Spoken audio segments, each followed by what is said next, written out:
Thank you for joining us today at our October Power Lunch. I know several of you have been to many of them, but I want to make a special welcome to our Dawson leadership class, our Dawson area leadership class. Folks are in a monthly class learning some leadership skills, and they were able to join us today for lunch and for this special presentation. You guys are in for a treat. I've known Todd since he was 10. I could talk all afternoon about Todd and tell you all sorts of fun stories, but I'm going to let him tell his story. He is actually a trained construction management and engineer professional, but he took a side road, decided to make some whiskey with his dad, and he has a really cool story that goes behind that. So thank you to McDonald's for our program and our lunch. Thank you to Hogs Brew for providing you with your yummy sandwich. And thanks for Todd for being here today.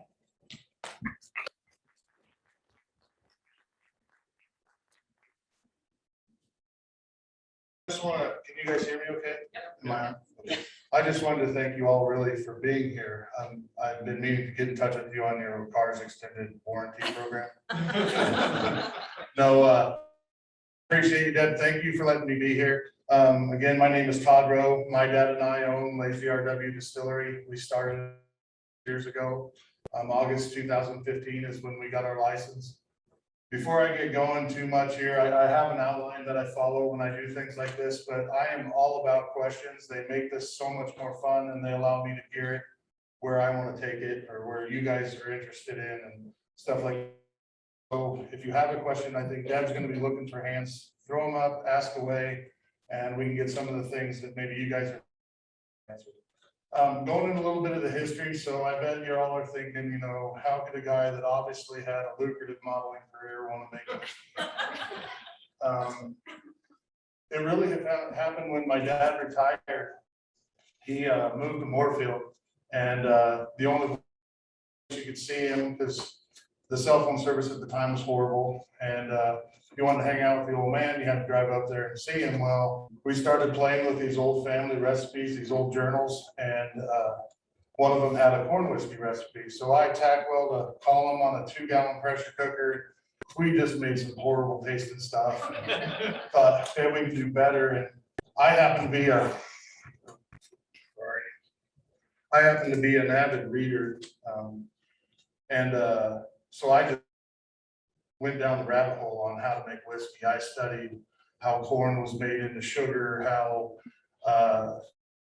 ethanol plants work, you know, what the difference between whiskey and brandy and vodka, and gin and were. And I wanted to be proficient at it. I didn't just want to know about it like, hey, let's have a conversation. I wanted to know everything. One of my thoughts was, if I ever opened a distillery and a doctor of chemistry comes into my distillery for a tour question, I want to be able to answer it. So that's the kind of deep dive I took into it. And then practicing with dad, these family recipes, and playing with them and having a lot of fun, and yes, drinking a lot, you know.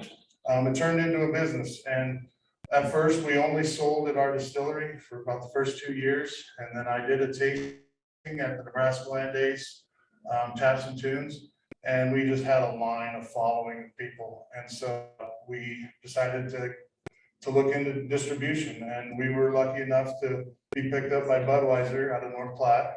And we started maybe distributing maybe 20 cases a month. And we just thought we were cutting the fat hog. And now we're moving 50 to 75 cases a week. We started a new vodka line that we're pretty excited about. It's in its beginning stages of being out there, and we're promoting towards that kind of stuff right now. Any questions so far? Okay, I'm going down line then. The location is, you know, this is kind of a information on, like, you know, how we got started and stuff like that. And one of the biggest challenges of rural Nebraska is location. And it's a commitment. And if some of you own businesses, which I see some of you do, or looking to own it, you know, even Gothenburg is considered rural in the scheme of things. And being in Moorfield is even a bigger challenge. And people ask us all the time, why are you in Moorfield? Why would you choose? It has to be tough getting employees. It has to be tough doing this. And it is, but it's a commitment to that rural want both my dad and I have. And yes, it's challenging. Yes, there's obstacles. Being the distillery so far out in the middle, the liquor commission had to come up with new rules just to govern us because everything they had was out east.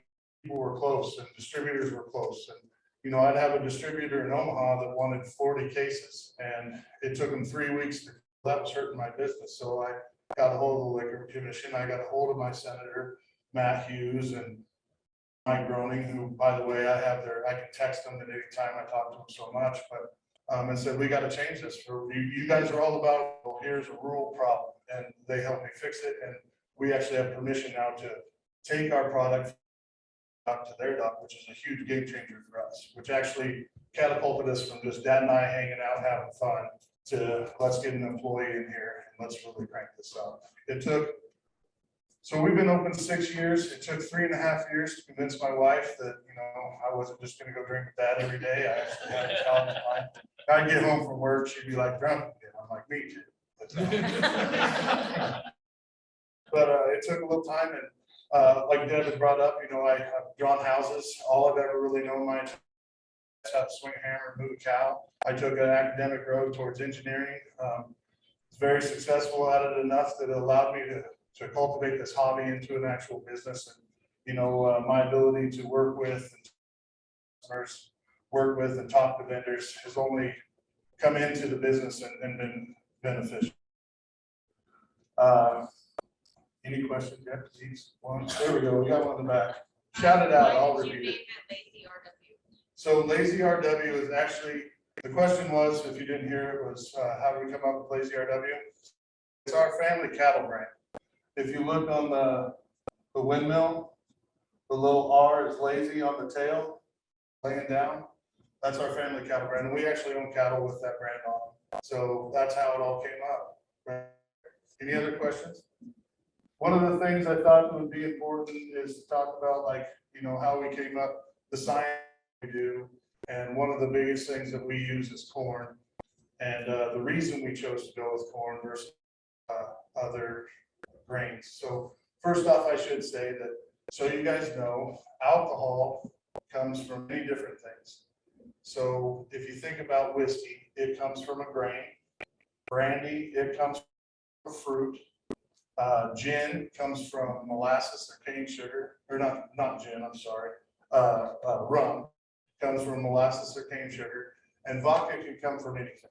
Tequila comes from the agave fruit. There's all kinds of different twists on that, but that's your basics. Whiskey comes from grain, brandy comes from fruit, vodka comes from anything, and rum comes from sugar. So we chose that we wanted to make a whiskey. We had this old recipe that talked about corn and grinding it up. That was one of the things I talked about earlier, was figuring out how to break that corn starch into sugar. And, you know, if we want to get really nerdy, we can get into it if you're interested. But I wanted to know the enzymes to use. So we bought corn locally. For the longest time, that's all we used. Our demand's gone up so much that we've had to outsource some of our dextrose, a term for corn sugar. But we have a guarantee that it's from Nebraska, Iowa, and Kansas, along with the corn we buy locally.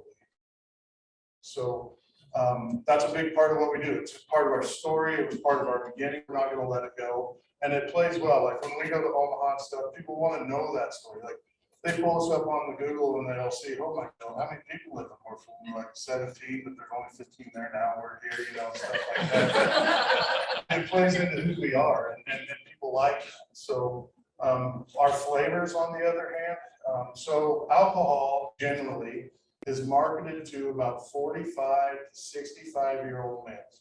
Take some cute little thing, open the glass and say, come drink this. Well, Dad and I found a demographic of female 25 to 65 that like flavor. It's been our bread and butter. It's been the reason we've had success. It's the reason I get to do this. I always tell people I made the lemon whiskey so my wife would let me do this every day. It's not really a joke because she's like, I hate whiskey. Why would you make it? Well, so that ended up working out. The other flavors are just getting to hang out with my old man, and we come up with these combinations, take them to tastings with us, and we sample them, and if we get good feedback, then we make a decision if we're going to invest in what's going to take to mass produce it, and then we go from there. Right now, we have a book. It's called the Bible. It's in my safe at the still that has all our recipes. down to the ounce of what goes in. So our control is, so if you buy a bottle today and you buy a bottle next year, you have that promise from me that we're following a very strict protocol on how it's made. They always said that if you were sick, you should take lemon juice, whiskey, and a little bit of honey and drink it. Well, I just put it in a bottle. So it's kind of like, really. So, let's see here. The marketing part, which I think is pretty imperative to what this whole thing is about. If you walk into a liquor store and you guys see the massive amount of options that there are, and I mean, it's really somebody brand new, especially somebody that's small, to even get shelf space. That shelf space is incredibly expensive. You know, big players spend a lot of money on putting their products on end caps and on the shelf space. So one of the challenges that Dad and I had was to get these stores to want us and us not have to pay them a bunch to have our stuff on the shelf. So what we did is we actually built these racks, and some of you have probably seen them. They're little wood racks. I know the Bottle Shop has one. I know Peterson's Grocery has one. They're wood racks that we in our shop took to them, gave them to them. They thought they were cool and put our products on them. It didn't cost us anything. So how I came up with that was the whole shelf space thing, and they wanted $2,500 for a 4-foot section per year. And I thought, man, we'll drown this. We're in 365 locations right now. And if you can imagine, you know, what that would take to finance that, it was almost impossible. I didn't build 365 racks, but I built about, and then it kind of started selling, and then everybody else wanted it, so they skipped things over to put our stuff on, so it was kind of a win-win for us. The pricing and stuff like that you have to do, it's really tough, because when we were selling it still, you know, if we did $1,200 in 2 weeks, my dad and I were gonna go buy a gun or something, you know, that's awesome. And now, you know, the type of money it takes to sustain is pretty overwhelming. When you're seeing hundreds of thousands of dollars in a month, move in, move out, move in, move out, you know, it gets kind of overwhelming, really. But our marketing plan has always stayed the same, and we do a lot with social media. I do a lot of things like this, shaking babies and hugging hands. You know, it's just part of what you do. But we've done everything cash. When I say that, basically, we have no debt. We have made this whole thing without any debt. We build a lot of our own stuff, and that's something I want to talk about in a little bit. But everything we do is paid for. We don't owe any money. At the end of the day, we don't owe anybody anything. If we shut the doors tomorrow, we'd have a few mad employees, but other than that, we don't owe anything. So it allows us to make decisions when these distributors come to us and say, we want your products, but we're only paying this. We don't know, and walk away. You know, it's so it's given us some power that way to allow our prices to be where we need it to sustain our business, to make money enough to keep growing. So it's been an advantage, but at the same time, when you're trying to play in a game that has guys with hundreds of thousands of dollars of marketing expense, millions of dollars worth of product, it becomes challenging to figure out how to make your name the one they want. And, you know, Whiskey A, B, C will come in and give you all the posters you could ever want, and give you a floor stack, you know, you can't compete with. So how are you going to make yourself set above that? And the challenges that we face with that. Right now, you know, the local value adds a lot. There's a big boom in the whole craft distilling, craft beer across the nation. So that helped out a bunch. It's kind of a perfect timing thing. Distilleries are incredibly small in the micro distilleries, like what I'm considered, are incredibly small in the industry. So it's still neat, it's still a novelty. Getting over that hump is a whole nother story we could talk about. You know, when you first open up, everybody wants to try it. Tastes like crap. Oh, and let's try it again. So you got to create a way to make sure they're coming back and get that repeat business. Any questions? I should have brought like hats, like candy bars or something. Yeah. Oh, yep, we got one right here. What is the difference between whiskey and Okay, that's I heard your question. I'll repeat it. She asked what the difference is between whiskey and bourbon. Whiskey and bourbon are the same thing, except bourbon requires a very specific protocol to be made. So bourbon, to answer your question absolutely directly, is a whiskey, but it has to use 51% corn as the grain. So you can use a combination, but 51% of that has to be corn. has to be aged in an oak cast barrel for a minimum of 3 years. And that is called a bourbon. That's why it's expensive. Yep, so that's why, yeah, there's a lot of time, and we have some aging, but then everybody's like, when are you gonna come out with it? Imagine the overhead to meet that supply that you would have to be able to weather, so you gotta build yourself. That's why our flavor line is a godsend, really, because we're able to get something out there, generate an income, and then save back for something later. But that's the absolute direct answer to that question. It's a good one, by the way. Throwing you a hat. What's your most popular flavor? She asked what our most popular flavor was. It is by far lemon. We sell it 10-1. It's the reason it's by far our number one flavor. And what's really kind of cool is it's the first one we've ever made. And hit a home run with it. The rest of them are good. They do well. Nothing beats them. It was 25 to 40 cases of lemon a week right now. Do you give tours or samples? What's that? Do you give tours or samples? Oh, yeah, we absolutely do. So Monday through Friday, we're there all the time.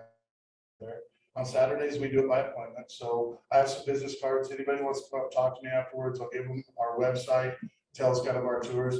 I'm not gonna cuss because I promised Deb I wouldn't.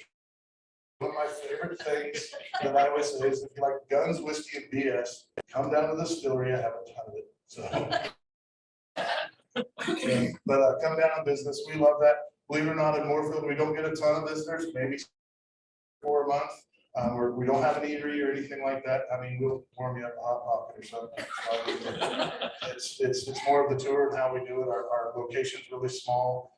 All the stuff that we have there, I'm gonna touch on here that we built. So it's kind of unique.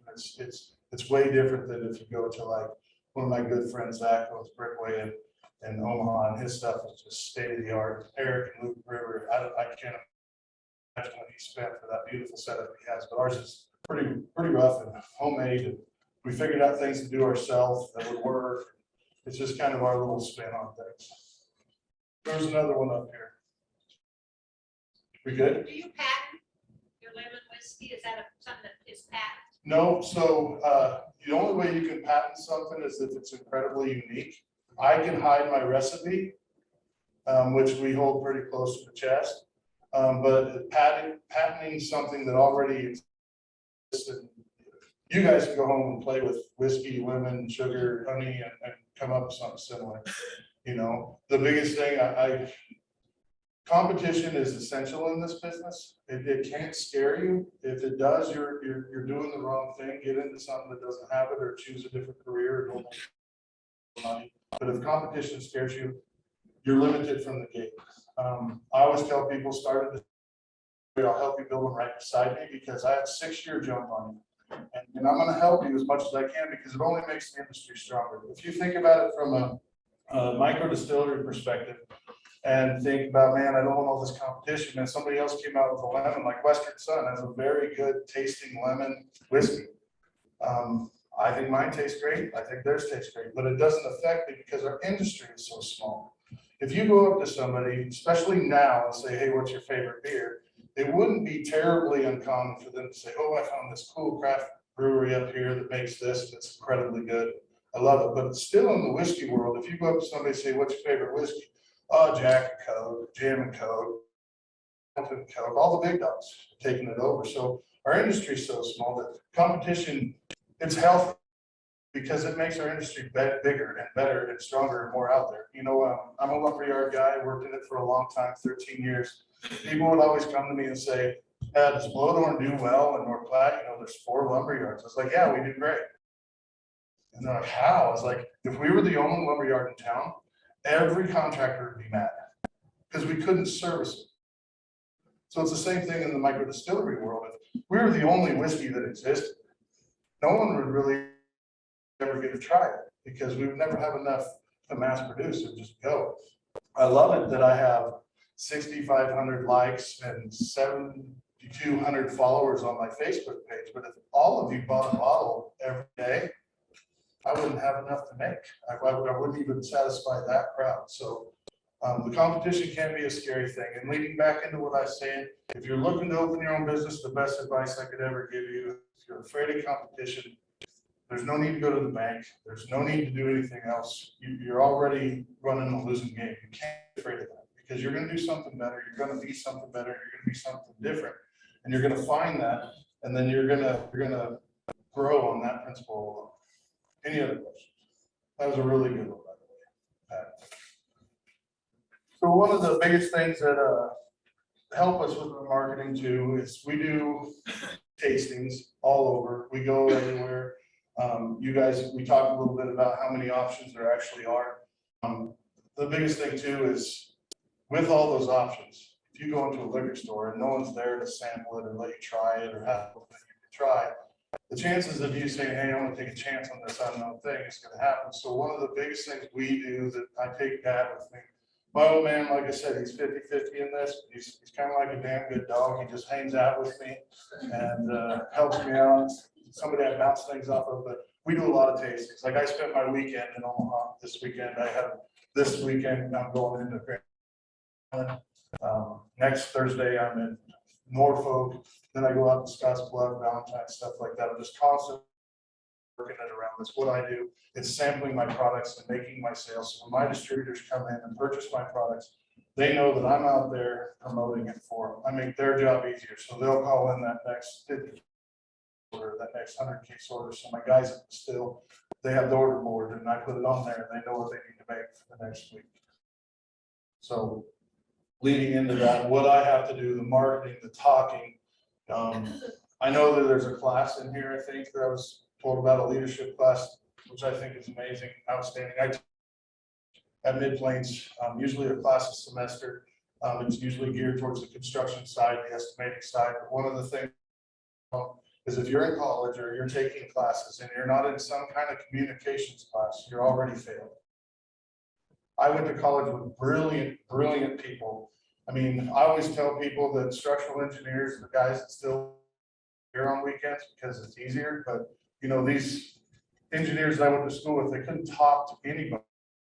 They had brilliant ideas and could do amazing things, but they couldn't communicate it. And that's the same thing in this business. If you can get up here and do things like this, and I'm not gonna lie, I'm shaking a little bit. My knees have gotten better since I started, but you know, it's just what you have to do. If you can't communicate that stuff, you're already setting yourself up. So get in front of people, talk to them, ask questions. You know, I read a book, I can't remember the title right now, but it says you've got to know how to be rich. So all he did was go in and be rich people. He found out what they know, and the number one thing they said is be able to communicate. So if I can leave you with that little tidbit, that would be great. But being able to go around talking to people and getting people in and creating them to be part of the story, inviting them to be part of the story is what has been part of our success. And I would leave with 60% of our success. They meet me, they meet the group, they see the family, they see how we're connected, and they want to be part of it. Then we also make this product, and then they like the product, and it just creates this love for what we do. Yes. Yes, So ma'am. you mentioned that you go out and you do these talks and then you tell your guys how much they have to make. How long does it take to make this? Sure. So if you didn't hear her question, she asked basically in a nutshell, the total process from start to finish of a finished product. Like the lemon, for instance, it's 14 days from start to finish. But we have continual, so just because I'm doing lemon today doesn't mean I can't do it again for 14 days. We have a continual progression. So every day I can do lemon if I want to. If you get to the still, which I strongly urge you guys to come, if you love your talk, even there, I'll cuss a little bit. So, but we have fermenters that are constantly going that are making the alcohol for us, stuff like that. So 14 days is kind of our say. We do make a reserve, which is an aged one that takes about 90 days, but we have that in constant succession too. So in that 14 days, how many does that batch, I'll say, make? Sure. So I can do 40 cases a day. And so in 14 days, I mean, that's 400 cases, then so was that 460 cases or whatever it is? So that's what I can do in 14 days. Like I said, you know, we're roughly doing around 30 a day in production, but we're moving around 50 to 75 a week. So we always have a backstop ready to go. We have our favorites, the ones that we know go every week. We try to keep built up. But there's never really a down day, you know. The guys like tomorrow, I'm taking a large order, 84 cases to Grand Island. The guys aren't gonna just sit back in the chairs, "Ooh, that one's done." They gotta get it built back up because we know we have one going to North Platte here in the next couple of days. How many employees? How many employees? Yes. Right now, including my dad and I, we have 2 full-time and 2 part-time. So I would say 6 total. I'm an employee of my company. That's how I structured it. So I actually get a paycheck. 2 full-time guys. We run 2 shifts, one 7 to 3 and one from noon to 8. Both of them, I pay salary. I don't do hourly. I've worked in the industry of construction too long, and I hate hour work. Here's the job. Here's what I want done. Here's the time frame I give you to do it. Works good for me. And I seem to like it. They know what I need done, and I plan enough work.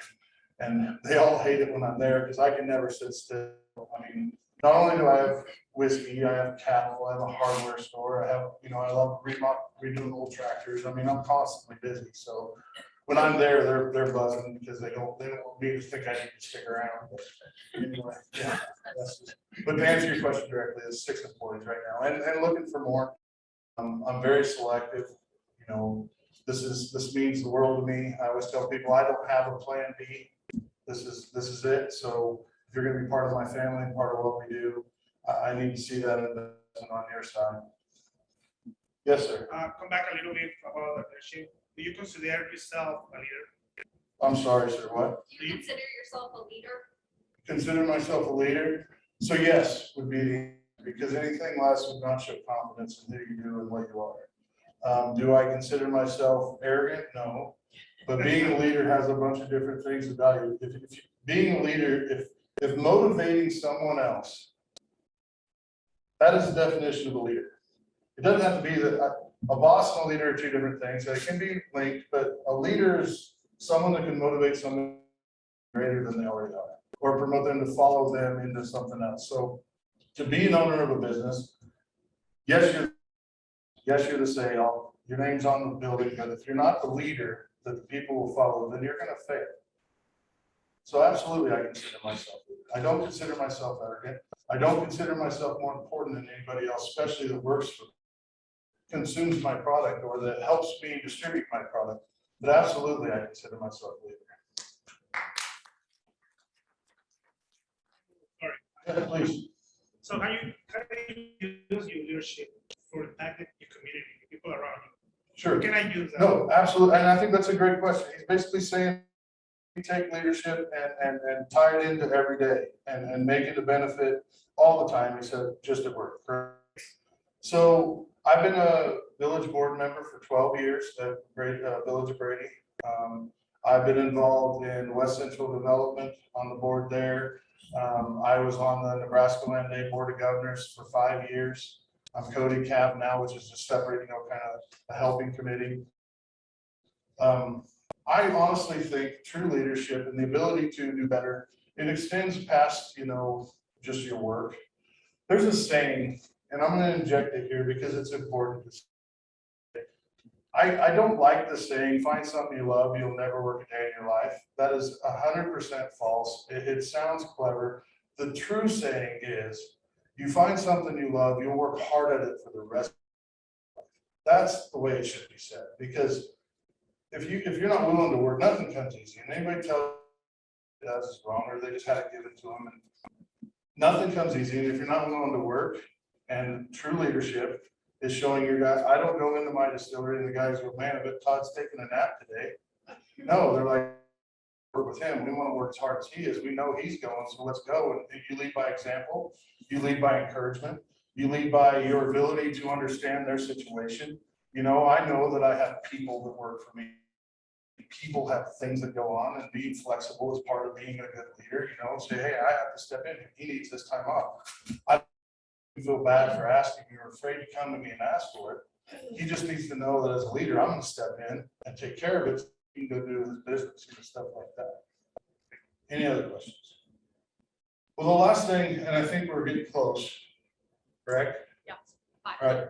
The last thing that I guess I want to hit back on and come back into is, first off, I truly appreciate the opportunity to come here and talk to them. It does 2 things for me. A, I love giving information that could potentially help others grow, or they can use and kind of take off on their own and derive their own theories and run with them. Two, it's a big marketing thing for me. You know, I'm able to talk about my products. I'm able to maybe pique some interest, and maybe you don't drink, but you'll say, I met this really good looking guy that talked to us for about half an hour, and he told us all about his products, and then that motivates someone else. So the leadership group that's here today know two things. One, you can't be afraid of competition. There's always somebody better and smarter than you, but it's the way you carry yourself and the way you approach your work. If you truly love what you do, you'll work hard at it for the rest of your life. And I'll pretty much agree with that.